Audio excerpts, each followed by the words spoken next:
Good morning. I'm Andrew Lansley and I'm a strategic counsel at Lowe, who have the very great privilege to work with DG Regio in supporting the border focal point network. And it is my great pleasure this morning to be the moderator for this really interesting discussion. I have been the moderator at other discussions. What I think immediately comes to mind as we start this breakfast debate this morning is that we will all be thinking of our neighbours and friends in Ukraine, thinking about them. And indeed, I think understanding that as we sympathise with them in the terrible suffering that they are experiencing, it tells us how important the integration across Europe has been, where borders become increasingly across Europe places where people can work together and cooperate and increase integration and friendship. Whereas in Ukraine, unfortunately, what we've discovered is that people are willing still to cross borders aggressively. And that is a very damaging and something that makes us, I think, all very sad. So we can, in our discussions today, not least celebrate the fact that cross-border cities are places where they are laboratories of European integration, opportunities for us to understand and appreciate the benefits of cross-border cooperation and European cooperation. The format today is that I will ask Natalie Verschelde from DG Regio to say a few words by way of introduction. I will then go to Hanna-Lena and then to Olga, who will, from their respective experience, tell us about the cross-border cooperation that's been taking place between their countries. We will then move into a panel discussion where we have the privilege of some really excellent expert contributions. And I will introduce all of our panelists when we reach that stage. The first thing we will do, however, is give you, the participants, an opportunity to take part. And indeed, during the course of the discussion, do please use the chat function to put questions and comments in. I think in the past debates, they have been very well used, both to do, as it were, side discussions, but preferably also to put questions to our presenters and panelists. And I will attempt, with help from my colleagues, to pick up the questions off the chat and make sure that they are relayed and answered by our panelists. But we're going to start with a poll. And the first poll is an opportunity for you, our participants this morning, who are yourselves critical to this discussion, to tell us about what you think are the main advantages of cross-border cities. Cross-border cities being obviously these twin cities that sit at the borders and work together. Is it enhancing trust among peoples as close neighbours and friends? Is it getting the best from two countries with more options and more opportunities across two cities, as it were, rather than one? Is it being truly European and not being limited within our borders? Is it the language and cultural interaction that takes place? And you have an option here at this stage to say, well, it's none of those. And actually, cross-border cities is a source of problems, not of advantages. So you have an opportunity, if you feel that is the case, to give us that view as well. You can use up to 2 choices, please, if you wish to. And I will report on that poll after we have heard from Natalie and from our case studies from Hanna-Lena and from Olga. So let me now invite you to take part in the poll, but at the same time also please to listen to Natalie. We look forward very much to hearing from you, Natalie, about the subject today of cross-border cities and cooperation over borders. Yes, thank you very much, Andrew, and good morning to everyone who joined us this morning. And I first want to join you, Andrew, in actually sharing thoughts for our colleagues and friends in the Ukraine who are the object of a despicable aggression by Russia.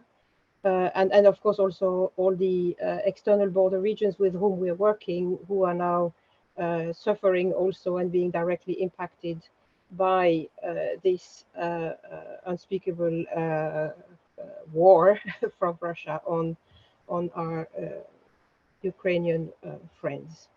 It will be difficult, I think, for everybody to resume normal cooperation in those areas, but we do hope that at some point the people living along those borders can rebuild bridges and some level of trust. At the same time, I'm delighted that we will discuss today the notion of twin cities or border cities, towns which are sharing a border, sometimes in the past being divided by that border, and now hopefully being united by that border. It's a very interesting topic and very relevant also for us here in the Commission and in DG Regio. I'm also delighted that we have renowned academics in the field of cross-border cooperation with us today. This is a unusual format for our breakfast, but a welcome one. And certainly in DG Regio, we are very keen to work with the academic world. We have a lot, I think, to learn from each other and to take from each other to improve our policies towards border regions. So we are quite happy to have the colleagues with us. Now, twin cities are the front line, really, of European integration and laboratories very much. So as you said, Andrew, they are places where some of our key missions and objectives are very visible and very tangible. If you think of the freedom of movement of people, of goods, of services, this is where it, of course, happens on a daily basis. The Schengen space, for many of us, is also highly visible with zero presence of border controls in normal circumstances. Of course, some controls have been reinstated, unfortunately, through the pandemic crisis, which actually also then put these twin cities or cross-border towns in the limelight when people were actually prevented from doing their daily business because of national tendencies to close down when there is a threat or a problem. So for us, these twin cities is really where citizens of Europe naturally go across the border without thinking about it in most cases. I'm sure that Anna-Lena and Olga will confirm that. I was born in such a place too. And I do remember that we were, as a family, crossing the border most days and taking the best of the two worlds. We would shop here or there, depending on prices. Both my grandfathers were cross-border workers because the job opportunities at that time happened to be on the other side of the border, but still they were going by bike to work every day, only 2 or 3 kilometers, but it happened to be in France. And it's a natural thing to do when you live in a border region. I've always felt that this was the way you lead your life, that you don't really think about the policies behind necessarily. You're a citizen, you simply take advantage of the place where you live, and you don't want to be limited by a national boundary. What happened with the pandemic that's what happened. Suddenly we kind of build a physical barrier and a wall for some people whose world shrunk from 360 degrees to 180 because of the closing of borders or the reintroduction of controls. And in DG Regio, we see these areas as important vectors of European integration. In DG Regio, we take care of economic, social, and territorial cohesion. And in border regions, we really can do that across borders in a true European manner. We would like twin cities to be inspirational to many and to demonstrate that we are stronger together and that diversity is an asset. But we also know that there are persisting difficulties. We don't want to be too naive to think that this is actually paradise and everything is okay. I'm sure that we will also hear from our citizens who live in such cities. We still have issues, for instance, with public transport accessibility, even in twin cities. Lack of harmonization education, for instance, is very nice that you go and be educated on the other side, but sometimes you are then prevented from using your degree in your own country because it is not recognized. So we do have to work on it. So that's why in DG Regio we work to help twin cities and other cross-border functional areas, and both financially and through our policy work. On the financial side, most of you, I guess, will be aware of the Interreg programs, which are very active on all our borders, and we have encouraged very much the programs to use the new programming period to invest strategically in functional cross-border territories such as twin cities. And then the policy work through notably these breakfasts and other initiatives we have, such as the B Solutions to remove obstacles, or the platform Border Focal Point Network, where we share expertise and experience. So I'm looking very much forward to the debate, and I immediately pass the floor to those who actually live this every day. Thank you very much for the attention. Thank you, Natalie. That's great. And thank you for that excellent introduction. Can I just report back on the poll then? Let's see the poll before we come to you, Hanna-Lena, if I may, since we've had the responses. Let's see what our participants think. So amongst very obligingly, nobody thinks there is only a source of problems, not advantages. I'm delighted to hear that. We always have to give people that option. Enhancing trust among peoples secures the greatest level of support. Opportunities across borders for things like shopping and jobs and so on, then next in line. People, a significant number of people feeling that it's really about being truly European, so not seeing limits, borders as limits. And I'm delighted also to see that there is a strong support for the language and cultural exposure. But trust among peoples as close neighbours comes top, which is a very encouraging thought. Hanna-Lena, as we come to you, as a citizen of Tornio, Haparanda, would you be very kind and tell us about your experience there? Thank you very much. And hello all, I am Hanna-Lena Ainonen, and I'm working as a cross-border development specialist here in Tornio, Haparanda. And this Tornio, Haparanda is located about 100 kilometers from the Arctic Circle. And I'll tell you shortly about our city and also my experiences, because I have been born and living here on the border all my life. I was born a bit up north from Haparanda, Tornio, in Yli-Tornio. So I have been able to swim to Sweden from Finland across the Tornio River. And that's a special thing, yeah. Okay, we form here a twin city with about 32,000 inhabitants, and here meet two cultures, the Finnish and the Swedish, and also a third one, which is actually our common culture, being from Tornio Valley. That's a special culture due with music and handcrafts and that kind of things.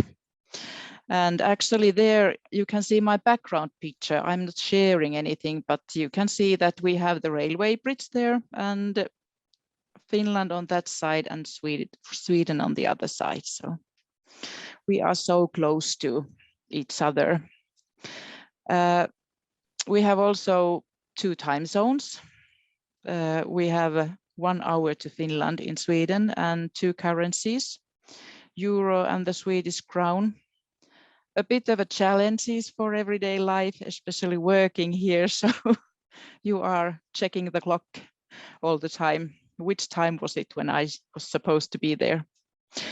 3 languages, Finnish, Swedish, and then our local dialect here, which is spoken on both sides of the border river. It's called meänkieli. A bit like Finnish, but with some Swedish things mixed in it. And here in Tornio, Haparanda, we have our joint city center growing on the national boundary of Finland and Sweden.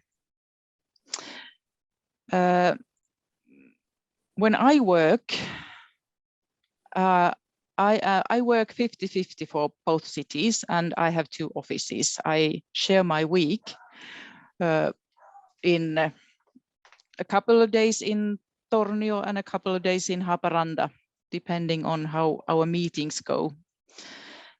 And so I cross the border during the week many times.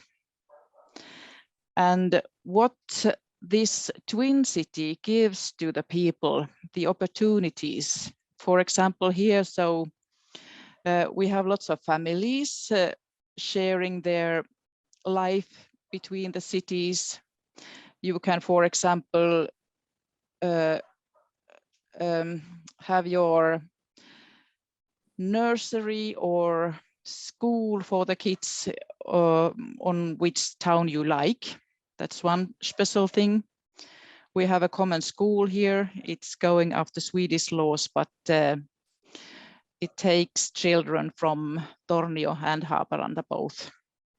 There are separate classes, so the Finnish pupil are educated in Finnish and the Swedish in Swedish, but everything you can do common, you can do it, like music and sports.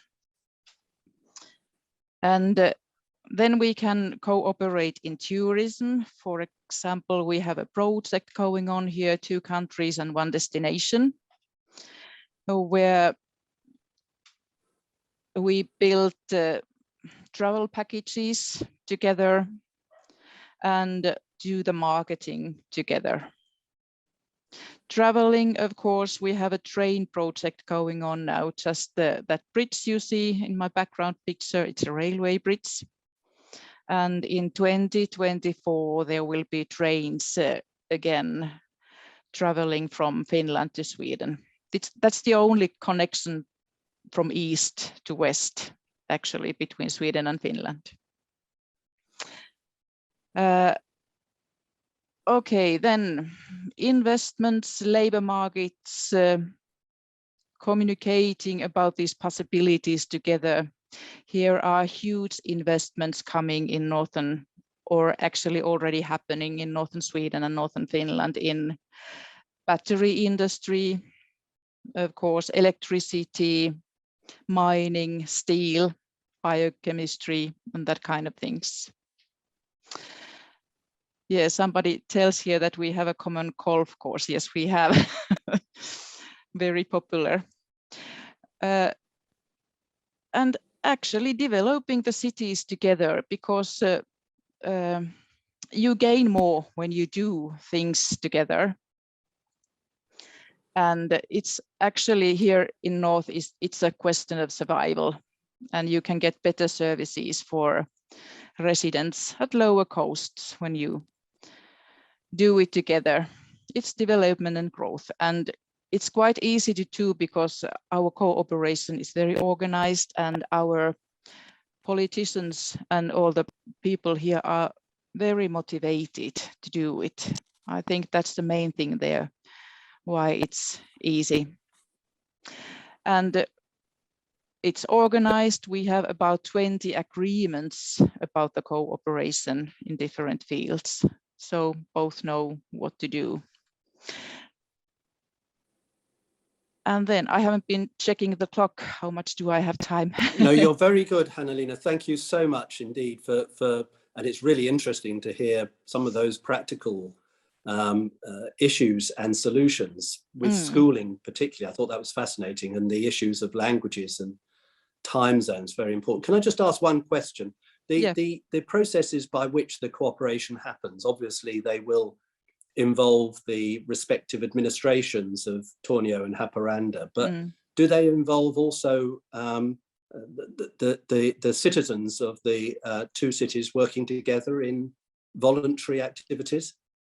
Yes, of course. When we have these sport activities, for example, mainly there. And then, of course, you can count the politicians too, because we have our organization in cooperation. And there you have 5 politicians from Sweden and 5 from Finland. And that's the main group who plans the cooperation and thinks about the investments and projects and that kind of things. Right. So that is a sort of leadership structure that Yes. brings people together from the two cities to, Yes. to help to keep things moving forward. Yeah, and of course voluntary work. Citizens do together. For example, there was a march for the peace now in Tuesday from Tornio to Haparanda because of the Ukraine situation, and they are also collecting help together to Ukraine. Yeah, very good. Thank you very much. Hanna-Lena, you'll join us in the panel later on, so we'll pick up questions from the chat as well for later on, but thank you very much for that. I wonder if I might, before I come to Olga, can I just launch our second poll? So we will have the results of our second poll by the panel discussion. The second poll, let's have a look at the questions. So an opportunity, please, here to tell us what are the main challenges. I think you can give us more than one answer. I think two answers, ideally, is the preference, so we can get a sense of what people feel are the principal challenges.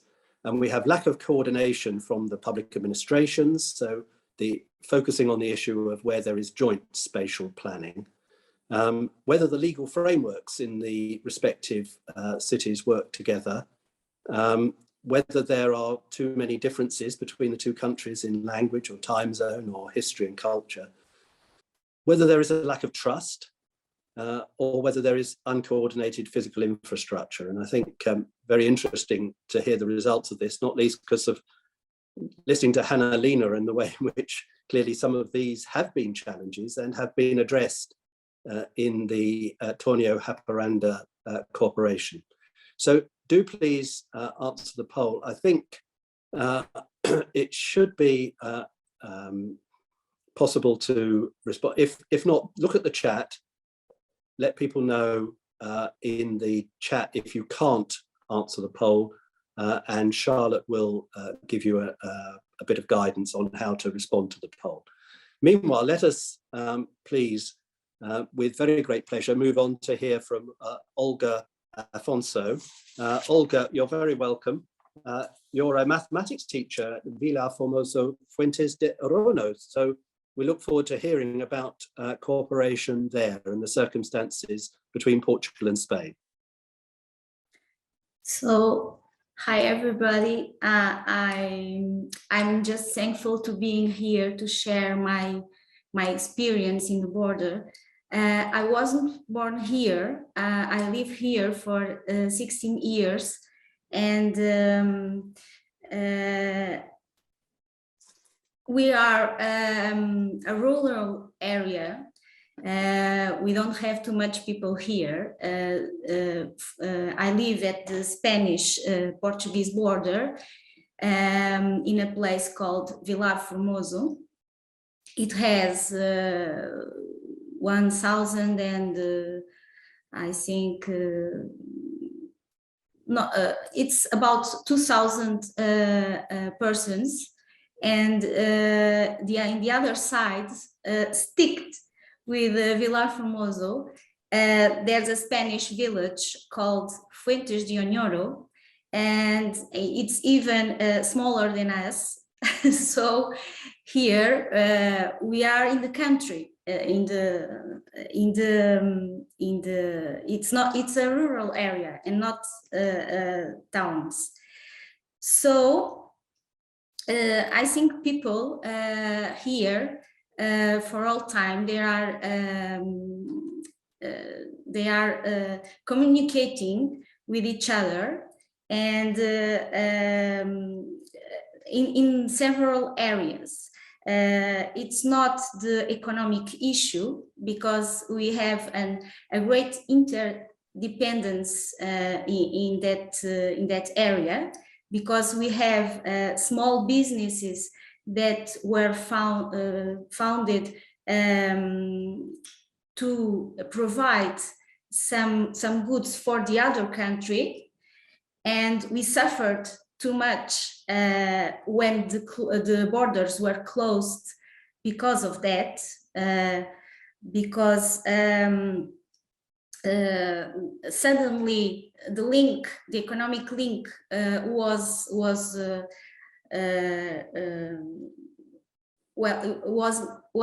interrupted. And but we also have some experience in changing equipments in the areas of sports, for instance, of swimming or football. And there are some cultural events because here people are used to go to the other country and eat their food, or to see some events, like in some like the carnival, because here the carnival at Spain, it's a festive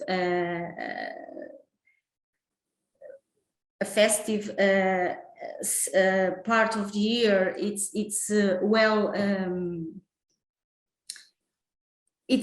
good experience for the Portuguese,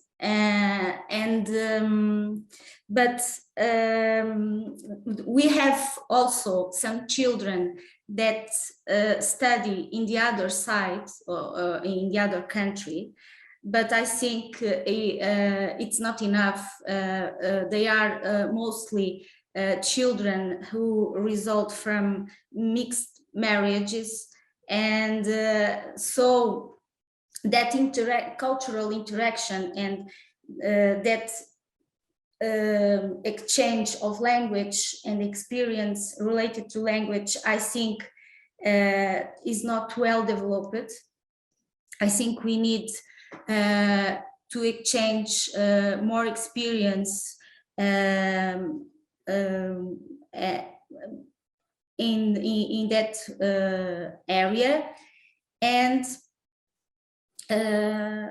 I think that we have some challenges we must improve, like to sharing basic services such as health and education, and promoting language teaching in the neighboring country. And it's necessary to encourage exchanges between schools and libraries, for instance, and the creation of an integrated and cross-border tourist network. I think it's very important too, because we are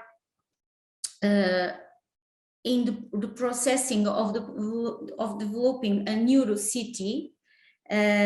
Our Eurocity will call Porta da Europa, but it's not already.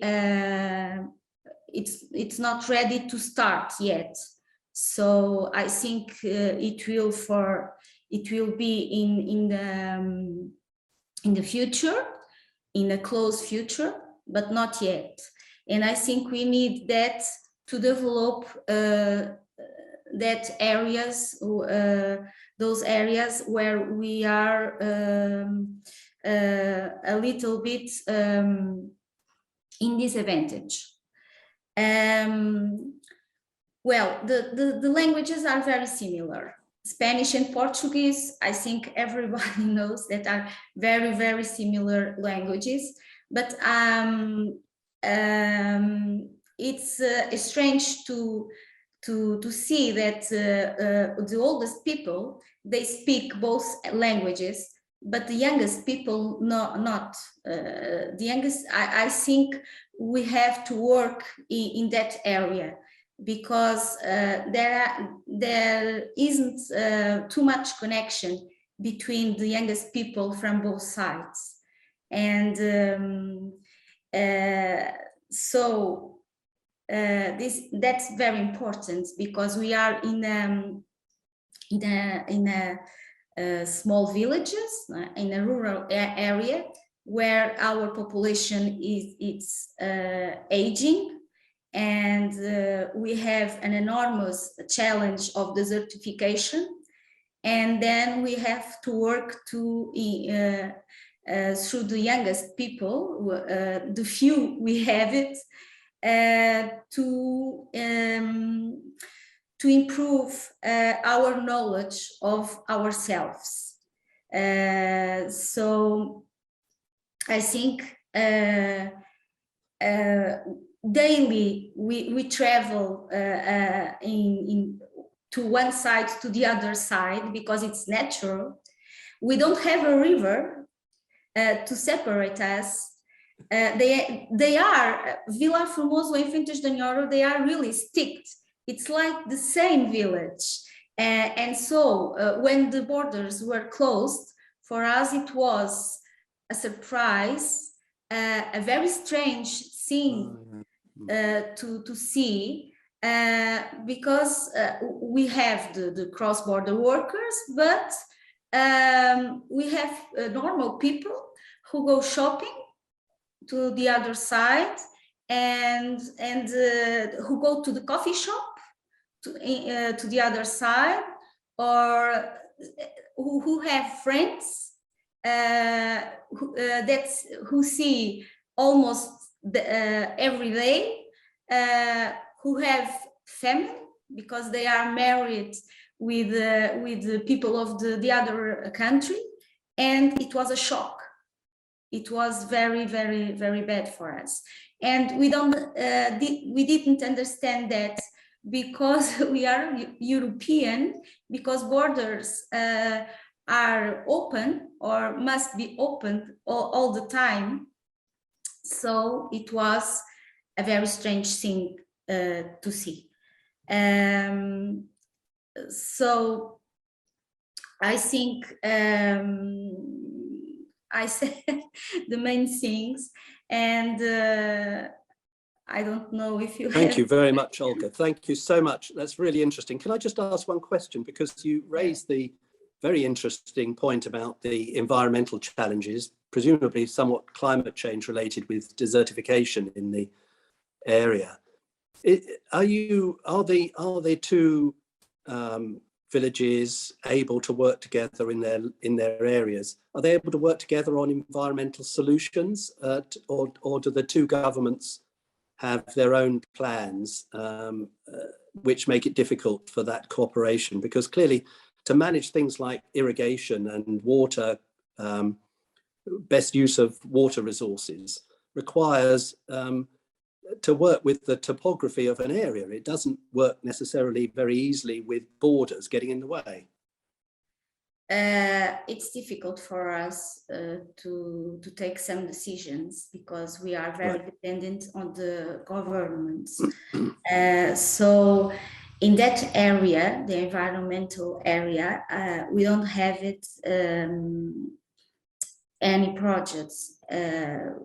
Well, I don't know everything what is happening here, but I think, well, we have, of course, we have an exchange of for instance, in the fires, we have an agreement, Portugal and Spanish, to help us to fight the fires in the both sides. But I think that's not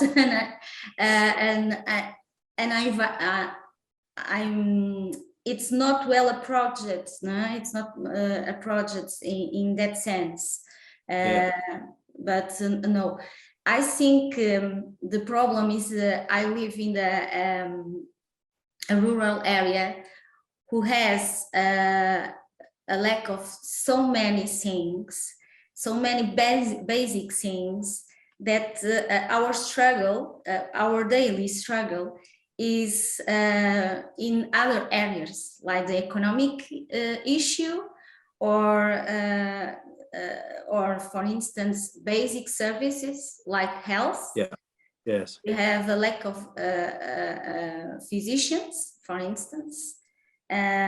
So we are speaking about a level, a lower level, and it's difficult to live here in that sense, because we have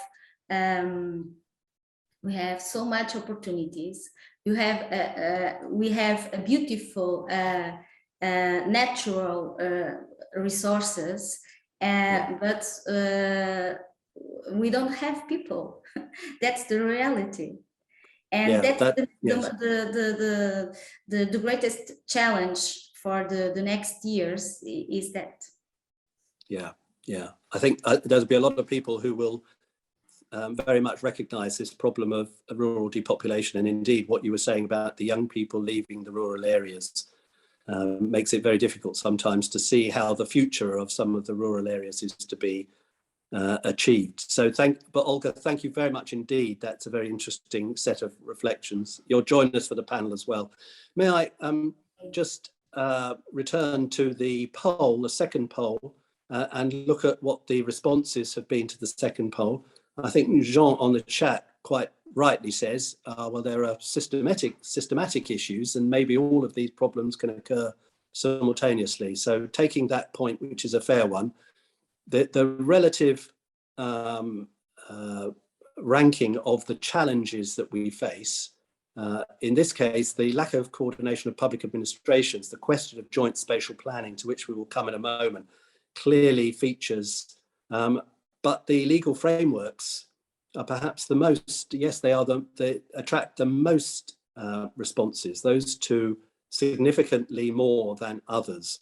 The legal frameworks are on the two sides of the borders and the coordination between administrations. I think people feel that there is not so much of a problem on the language and time zone issues, not so much on lack of trust, even not so much on physical infrastructure, important as the physical infrastructure often is. So that brings us, I think, very interestingly to our panelists, that question of the joint spatial planning and the challenge that that represents. Let me introduce and ask them to say a few words. We have, in addition to our presenters thus far, we have 4 additional presenters whom I will introduce in turn and ask them to say a few words about their own knowledge of these issues, expert knowledge of these issues. Let's begin, if I may, with Professor Eduardo Medeiros, geography professor and researcher at IUL, Lisbon University in Portugal. Eduardo, please. Okay, so thank you, Andrew. First of all, I'd like to congratulate the organizers of this event, and a special word for Ricardo Ferreira, which was behind, and his team, this organization of this event, about the border cities and territorial development, which follows from a recent published book, and about this specific theme, with examples on Europe and North America. And for the ones that don't know me, I'm a geographer and I study the impacts of cohesion policy. And in my PhD, I studied the impacts of the Interreg A between Portugal and Spain and Sweden and Norway. And as a geographer, I travel, I make field work. So I saw the areas, I crossed the borders in many parts with public transport. And 2 ideas that I got was that there's, in the areas that I studied, there's very few border cities, and actually the Interreg is implemented and managed not in border cities, but in regional capitals, which, for instance, in Portugal, they are not border cities. You have Porto, you have Coimbra, you have Évora, and you have Faro, which is not border cities. So the question is what is a border city? The city in itself is a very difficult concept. What a border city, of course, is a city located close to the border, but what is close to the border? 5 kilometers, 10 kilometers, and Natalie will tell me maybe 12 kilometers is a border city. Well, Natalie gave the answer to everybody. It has to do with functionality, within the interdependencies and the interconnection between the border. That's the definition of a border city.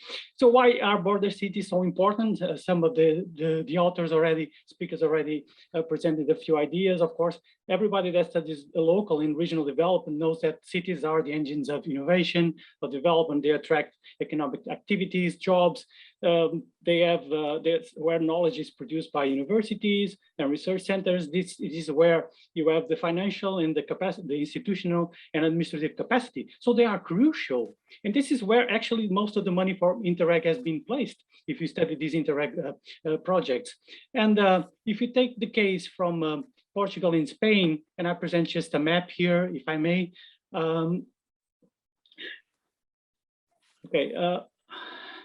This is a map that shows, this is a map that shows the way that Portuguese and Spanish have been trying to work with do you see the map? Not at the moment, Eduardo. You see I've now? got it now. I think we can see it now, yes. Okay, so there's not that many border cities between Portugal and Spain, you know, but there are a few cases, and Olga already spoke about this one, the Vilar Formoso and Cidade Rodrigo is over there, which they are ongoing experience in implementing these Euro cities. So, but there are already 6 Euro cities implemented. There are 4 in the north. This one is the oldest one, Chaves and Verão, and there are 2 here in the south, you know. So, what I can say about this is that the strategies, they are still very shallow. They're not very strong. And I've been doing a case study for an ESPON report, which is a study that is making the assessing the impacts of COVID in many European cities and regions. And I decided to select a case study for Portugal, which is the Elvas. Here in Elvas, you have this Euro city, which is called Elvas, Badajoz, and Campo Maior. And Elvas is a small city of 20,000 inhabitants, and Badajoz is around 150,000. It's the biggest border city in Iberian Peninsula.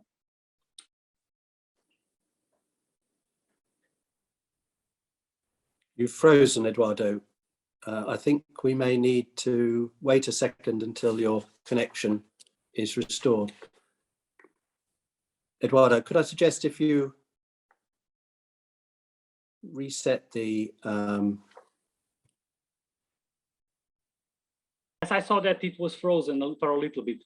So I don't know what I said, but I was just trying to conclude that the Euro City strategy was not strong enough to stop, you know, the process of COVID fencing, of stopping the borders, because it's so fragile. And during the first phase, the initial phase of the COVID and stopping the border, the contact between the Elvas authorities and the Badajoz authorities in the Euro City, it was completely stopped. But the good news is that there are so many, more than 100 cross-border entities between Portugal and Spain. Sorry, it was a telephone call. And so there are so many cross-border entities, and they joined together to reopen the border. And this was actually positive because it allowed for cross-border workers to start across the border. Even after the second and the third and the fourth waves, cross-border workers and people that wanted to share public services across the border, Portuguese and Spanish border, they were allowed to do this. But the main takeaway here that I give in my presentation is the need to go from cross-border cooperation to cross-border planning. Especially this is a challenge for the Commission for the next programming period of Interreg, you know. And of course, Natalie will tell me, okay, this is not possible because spatial planning is not the competence of the European Commission. Yes, but if you take the example of the GTCs, you know, they started with a very shallow possibility of legal capacity, and now they have evolved quite a lot. So it is something that I think would allow to solidify institutional networking, strategic planning, and the better articulation between existing spatial plans at all territorial levels and in many policy areas, and to extend sources of financing. Because at the moment, the strategies of Euro cities, at least the ones that I know, they are very, very inefficient, very shallow, and they don't actually are changing the development of border areas as they should contribute. So this is my takeaway from my presentation. Thank you. Eduardo, thank you very much indeed. And let's move directly to Christoph Sohn, who is a senior researcher at the Luxembourg Institute of Socioeconomic Research, whose research work is focusing in this area of cross-border regions. And the question of joint spatial planning, Christoph, thank you. We be very interested to hear your views. Well, good morning to all of you, and thank you for giving me the opportunity to participate in this fascinating discussion about border cities. In my short intervention this morning, I would like to highlight the importance of the symbolic meaning of borders for border cities and also for their cross-border spatial planning. So the main idea is to conceive borders as symbolic resources. That means meaning-making signs, basically. And the starting point of this reflection is the fact that the opening of borders and the cross-border integration dynamics that we have witnessed over the last decades in Europe do not reduce the symbolic importance of borders. Even when they are open and sometimes materially invisible, national borders remain key meaning-making objects. So the issue is that the conception we must have of what borders mean must be changed to be adapted to the context of cross-border integration and cross-border regionalism in general. And my claim is that this change of meaning, what I call the symbolic recoding of borders, is a crucial parameter for the development of border cities and border regions and for their territorial resilience. So for border cities, the symbolic recoding of borders is first of all a challenge. How to articulate in a meaningful way a border that remains a limit of national sovereignty and a key referent of national identity for many people, with a cross-border territorial entity, that remains a very difficult question. The recording of the border is also a necessity, I would say, especially in a period of rebordering or hardening of borders. I notably argue that considering borders as meaningless, like symbolic vacuums, will facilitate the work of rebordering forces that can more easily promote nationalistic or populist narratives and imaginaries. And last, the symbolic recording of borders is also an opportunity, especially when these borders are adequately mobilized as these political and discursive resources that can legitimize a cross-border territorial project or foster a common sense of belonging among the population. So in the chapter I wrote with two of my colleagues for the book that was published recently by Eduardo Medeiros, and this is the book I'm talking about, we present three different ways of mobilizing borders as symbolic resources that are relevant for border cities. The first type of mobilization of borders is what we call the showcasing of the border. That strategy basically means that border cities take symbolic actions that mobilize the border in order to highlight certain values, projects, or achievements.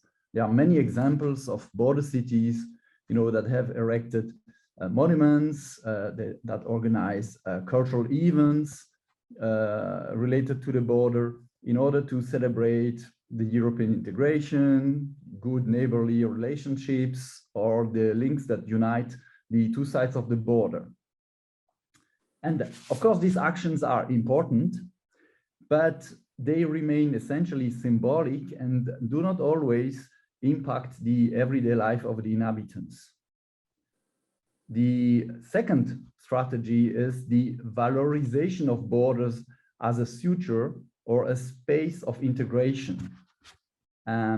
This one takes place through, let's say, the construction of a cross-border infrastructure or the redevelopment of a cross-border area that is then endowed with specific meaning that is meaningful for the cross-border entity we are considering, like a twin city or cross-border urban agglomeration.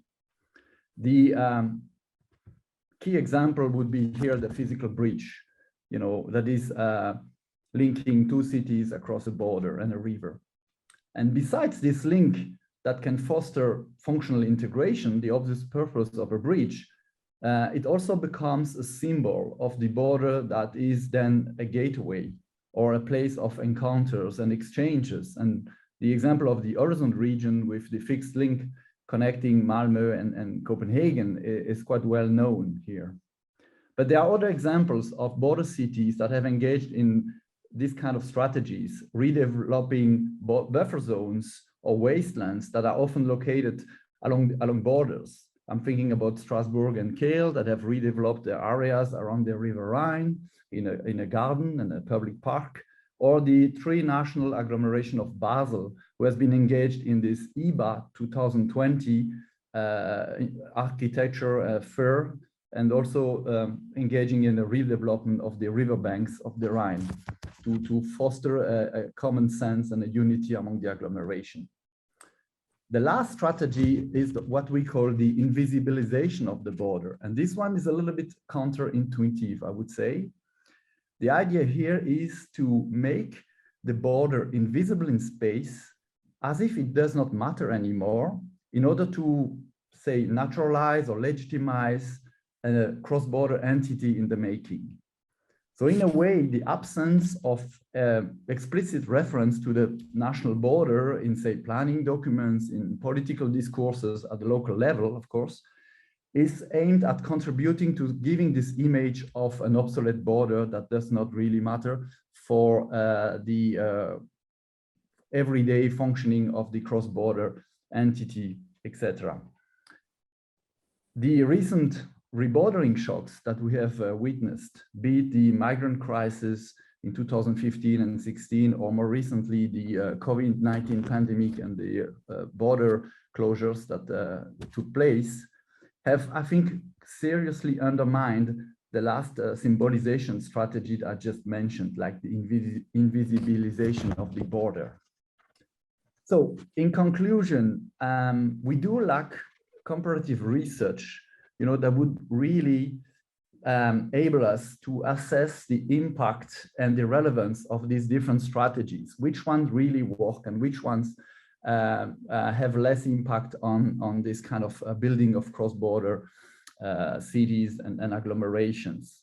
But what I can maybe say, based on the research I'm conducting at this point, is that to have a chance to succeed, that is to have a chance to benefit from the support of the population, it seems that this recoding of borders, in order to give them a new meaning, must be carried out hand in hand with the material transformation of the border spaces concerned.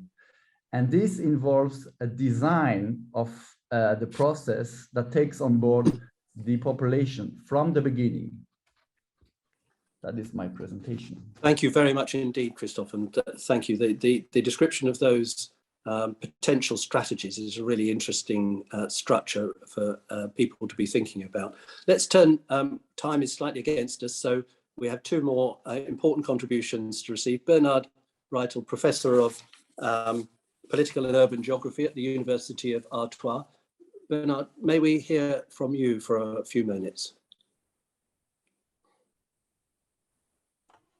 Hello, thank you, Andrew, and thank you to the organizer for this interesting session. Okay.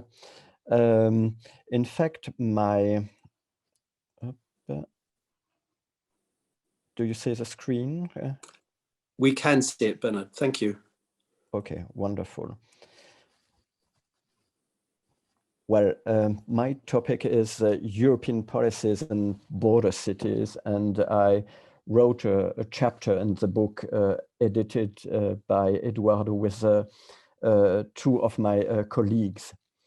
In fact, as you know, Europe has many border cities whose peripheral location has sometimes been detrimental to the development. And in a context of European integration, these cities are unique because the border reveals asymmetries in the political and legal systems, but at the same time, there are areas of high density with concentrations of people and activities which constitute living spaces cross-border living areas. Urban planning is therefore a development issue for the cities in a cross-border perspective. They seek to strengthen urban continuity, encourage the use of public transport, share certain public facilities, and create recreational and green spaces.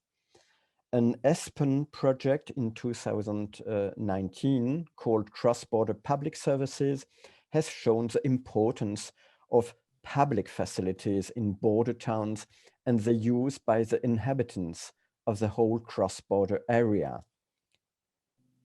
Well, Tornio Haparanda, presented by Hanna, is a very good example on the Swedish-Finnish border, but I have another example, the Strasbourg-Kehl conurbation just mentioned by Christophe Sohn. Okay?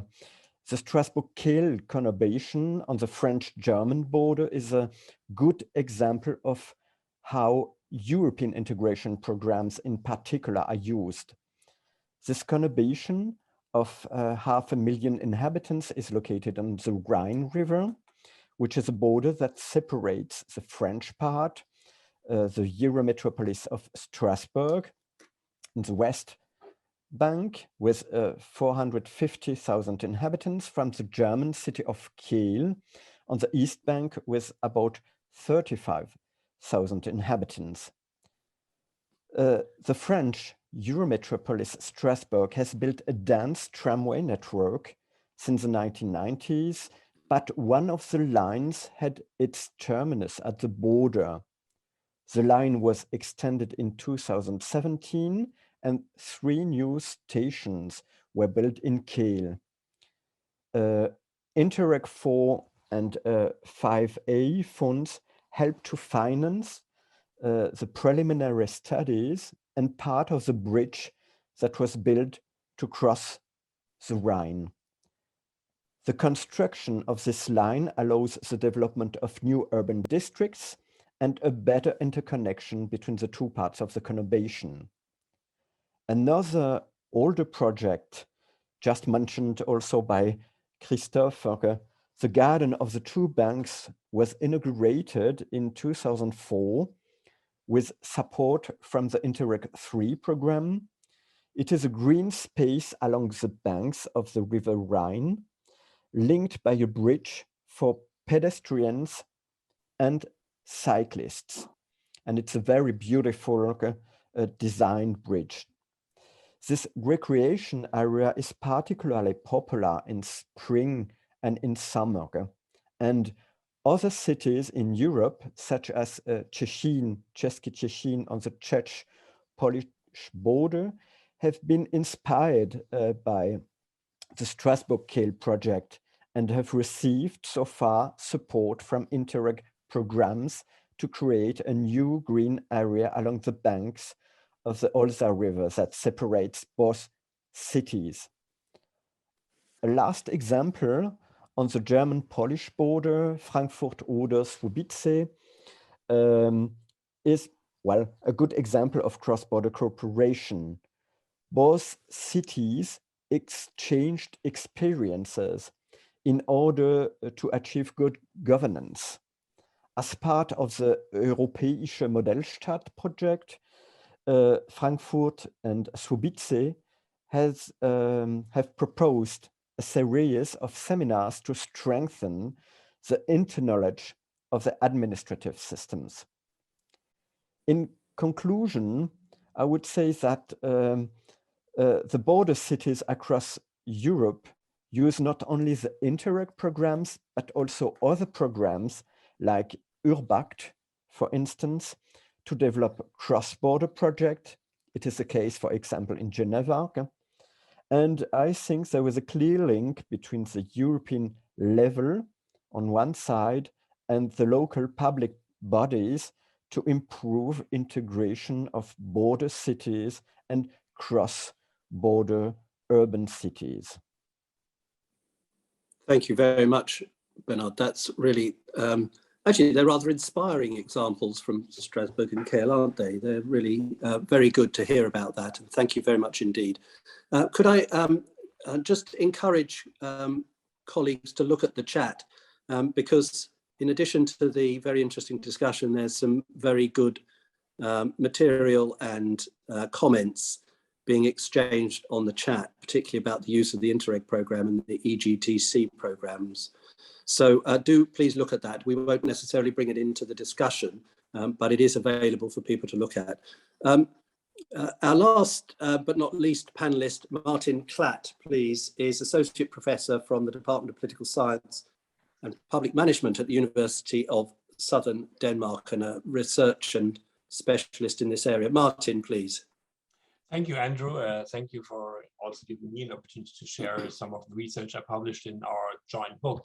And I will now not go to Copenhagen, Malmö, which has been mentioned before, Øresund, the classic cross-border twin cities in a Danish context, but take you to Denmark's southern border and share a little slide here so you know where we are. And I will go into the rural periphery about two cities that have been cut off by the border. The border here was drawn in 1920, and we have Flensburg, which in a way was the functional capital of the region, cut off, and we have Tornio here, which was a county seat on the rather thinly populated North Sea coast, also cut off.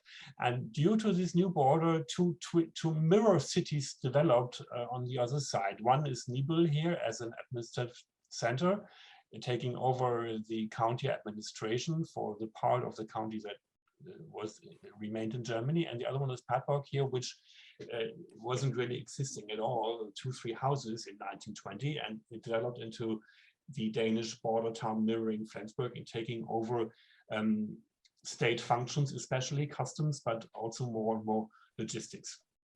And while these cities have been kind of mirroring each other and rather being kind of apart, of course, especially here on the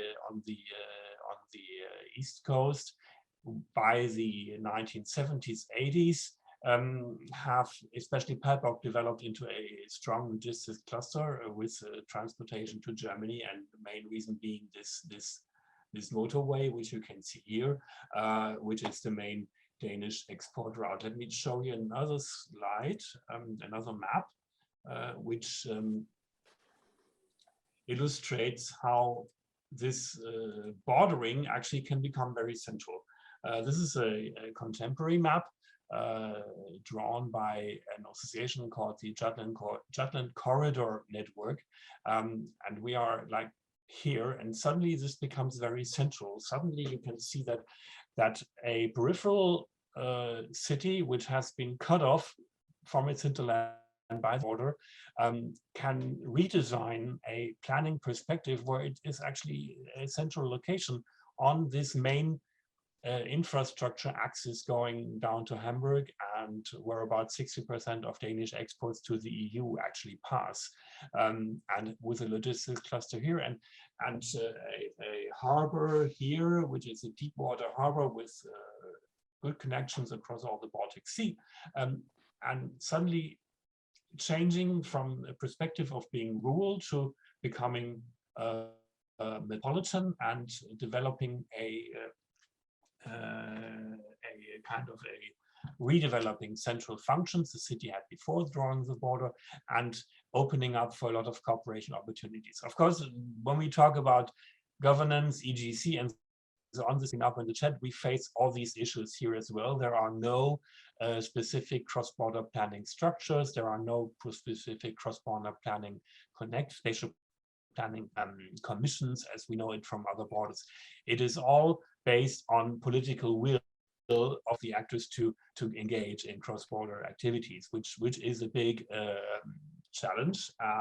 But not the least, there is an awareness or increasing awareness of these opportunities that are also existing in peripheral regions, of necessity to work together with a neighbor, to talk about, have dialogues, and also to lobby, to have some joint lobbying at the central authorities that are still primarily responsible for financing infrastructure projects.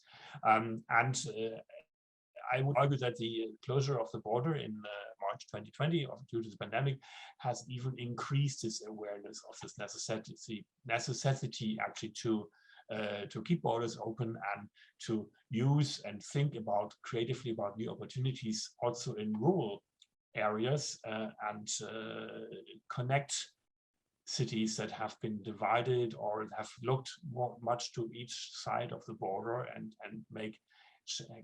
develop a change of attitude that to think in a cross-border perspective. Thank you. Martin, thank you very much. Sorry, can I just ask one question, Martin? Sure. Is there actually a joint spatial strategy that crosses the border? No. No. Okay. There is a Danish strategy on Germany, like a Germany strategy, but it's very much focused on export and trade. And there is also a Schleswig-Holstein strategy on cooperating with Denmark. And there have been strategies for some, well, since Interreg started in 1992, but not really joined, no. No, okay. Thank you very much indeed, Martin. And so time is against us. The chat is offering an additional opportunity for people to discuss many of these issues. But we just have a couple of minutes available. I wonder if I might ask Eduardo to say something by way of summation on our discussion, and then Natalie, and then we'll have to close. Eduardo, please. Yes, okay, thank you, Andrew. Yes, well, it was very interesting to listen to all the speakers. I took here some notes about mostly everything. So some takeaways, that were already in the introduction from Andrew and Natalie. So yeah, I think we all agree, yes, border cities are crucial as vectors and laboratories of European integration and also as friendship. But there also, it's possible to see that there are different levels of integration and different levels of implementation of border planning, cross-border planning along Europe. And there are a lot of challenges. Some of them were identified: the need for increasing public transport, diploma recognition, the problems of the different coins, different languages. So there are barriers. The need to also managing environmental planning. And also the Commission has provided some answers via the financing through Interreg and the B solutions. And also, I think Bernard spoke about the use of Europact as a solution. Other solutions that were advanced is increasing use of cross-border public services, and also the need to understand that the young, they are the ones that have more difficulty in understanding the language from both sides of the border. So this is another challenge. Also on the pools, it was interesting to see these that legal and administrative barriers are still the most persisting barriers to implement these more integrated border cities development, and also the need to enhance trust. Very curious that after so many years in the European Union, trust is still very much a barrier between many parts of the different sides of the border. Also interesting to see the conclusion from Christophe on the need to see borders as symbolic resources. And two sentences that I found very interesting is that, for instance, Natalie said that the border cities should contribute to go across borders without thinking that the border is there. That's when we don't think that the border is there, then we have achieved something. And also, I think Anna spoke about something too, that we all gain by do things together. And when cities allow us, the border cities allow us to do this because people are close to each other. So that is basically my conclusion. Thank you very much, Eduardo, and that's great. And you very selflessly didn't even mention that people could learn a great deal more by looking at the Border Cities and Territorial Development book that you've all contributed so splendidly to. Natalie, you've been responding to a lot of very interesting points that are being made on the chat as well. And indeed, I see just in the last few moments, Dirk and others have been offering some very interesting examples of cross-border planning, particularly joint strategies, which is really interesting to see. But Natalie, a minute for you, please, to give us our last thoughts. Okay, yes, thank you very much, Andrew.